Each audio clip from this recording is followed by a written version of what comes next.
दोस्तों, भारत का एक ऐसा पड़ोसी देश जो छोटा है परंतु बहुत ही महत्वपूर्ण है, वह अब भारत के हाथों से निकल चुका है तथा चीन की गोदी में जाकर बैठ गया है, क्योंकि जो प्रेसिडेंट इलेक्शन में कैंडिडेट जीता है वह प्रो चाइना है और यह देश इंडियन ओशन में भारत के लिए एक बहुत महत्वपूर्ण रोल अदा करता है। यहाँ तक कि भारतीय नौसेना भी वहाँ पर तैनात रहती है और यह छोटा सा देश इतना इम्पोर्टेंट है कि जब 2018 में भारत समर्थित मोहम्मद सोलिह राष्ट्रपति बने थे तो मोदी जी खुद वहां पर गए थे, जबकि उस देश की पॉपुलेशन भारत के एक जिले से भी कम है। और आज से लगभग 35 साल पहले भी इस देश में जब तख्ता पलट हुआ था तो उस समय भारत ने अपनी सेना भेजकर विद्रोह को रोका था। तो इसी से आप ये समझ सकते हैं कि यहाँ भारत का कितना जबरदस्त इन्फ्लुएंस रहा है। परंतु अभी हाल ही में हुए इलेक्शन में वहां पर भारत विरोधी पार्टी जीत चुकी है तथा नवंबर में राष्ट्रपति मोहम्मद मुइज़्ज़ू पदभार संभालेंगे। इस वीडियो में हम मालदीव में क्या हुआ, उसका हिस्टोरिकल बैकग्राउंड क्या था,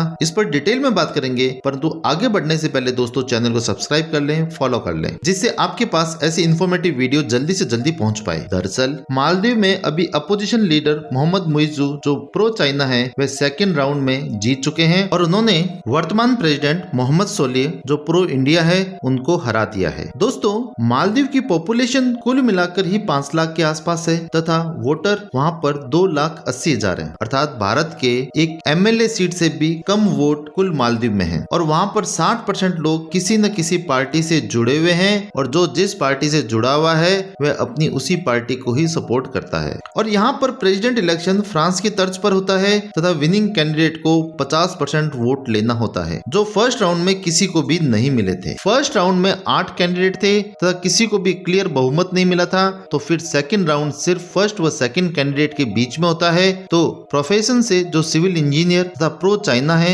और जो पिछली अब्दुल्ला यामीन सरकार में कंस्ट्रक्शन मिनिस्टर भी रहे थे, उनके समय में जब भारत और मालदीव के संबंध काफी खराब हो गए थे, वह अब जीत चुके हैं। क्योंकि अब्दुल्ला यामीन करप्शन के चक्कर में जेल चले गए थे तो उनके प्रॉक्सी के रूप में मुइज़्ज़ू को पार्टी की लीड मिल गई और वह इलेक्शन जीत गए और उनको सेकेंड राउंड के अंदर 54% वोट मिले तथा वर्तमान प्रेसिडेंट मोहम्मद सोलिह जो भारत समर्थित है को 46% वोट मिले हैं और अब नवंबर में वे राष्ट्रपति बन जाएंगे। अगर हम थोड़ा और पीछे चले तो मालदीव 26 जुलाई 1965 को ब्रिटिश से आजाद हुआ तथा 1968 से एग्जीक्यूटिव प्रेसिडेंसी का सिस्टम लागू हुआ और सिंगल पार्टी सिस्टम वहां पर 2008 तक था और हर 5 साल बाद रेफरेंडम से राष्ट्रपति चुना जाता था। और फर्स्ट एग्जीक्यूटिव प्रेसिडेंट इब्राहिम नजीर थे जो 10 साल तक रहे और फिर लोगों के प्रोटेस्ट करने पर वह तीसरी बार राष्ट्रपति नहीं बने तथा उसके बाद अब्दुल गयूम प्रेसिडेंट बने थे जो 2008 तक अर्थात 30 साल तक बने रहे। और इन्हीं के समय 1988 में मालदीव में विद्रोह हुआ था, जिस विद्रोह को दबाने के लिए भारत ने अपनी सेना भेजी थी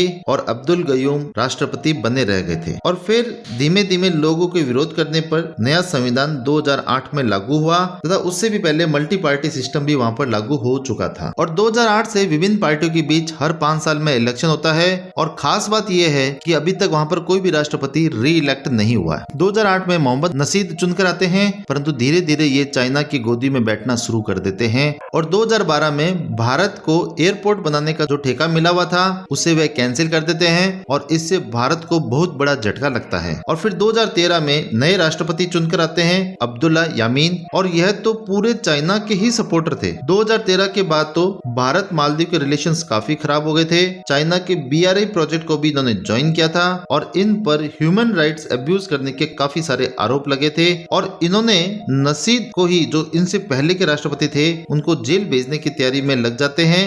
तब नसीद को भारत की याद आती है और वह खुद श्रीलंका में जाकर छुप जाते हैं, परंतु भारत इनकी कोई भी मदद नहीं करता और ह्यूमन राइट्स के कारण यामीन हार जाते हैं और मोहम्मद नसीद इलेक्शन फाइट ही नहीं कर पाते तो उनके प्रॉक्सी के रूप में मोहम्मद सोलिह जीत जाते हैं तथा उसके बाद से भारत के संबंध सुधरने लग जाते हैं। और उनके राष्ट्रपति चुनने पर उनकी सेरेमनी के अंदर प्रधानमंत्री मोदी भी वहां पर गए थे। और अब 2023 में जब अब्दुल्ला यामीन इलेक्शन नहीं लड़ पाए तो उनके प्रॉक्सी के रूप में मोहम्मद मुइज़्ज़ू जीत जाते हैं और जो अपने भारत विरोधी बयानों के लिए विख्यात हैं और वे खुलकर कहते हैं कि हम अपने सभी विदेशी देशों के साथ जितने भी कॉन्ट्रैक्ट हुए हैं उनकी समीक्षा करेंगे और अगर कोई भी मालदीव के खिलाफ होगा तो हम उन सबको कैंसिल भी करेंगे और हम वहां से भारतीय सेना को भी रवाना करेंगे। और एक तरफ से चीन के समर्थक हैं और चीन के सपोर्ट की ही बात करते हैं। तो कुल मिलाकर यहाँ पर भारत की डिप्लोमेसी की एक बड़ी हार हुई है और इसमें अब भारत को काफी संघर्ष करना पड़ेगा, क्योंकि चीन की नौसेना और चीन के जासूस अब यहाँ पर आकर बैठ जाएंगे और जो भारत के बहुत ही ज्यादा निकट होंगे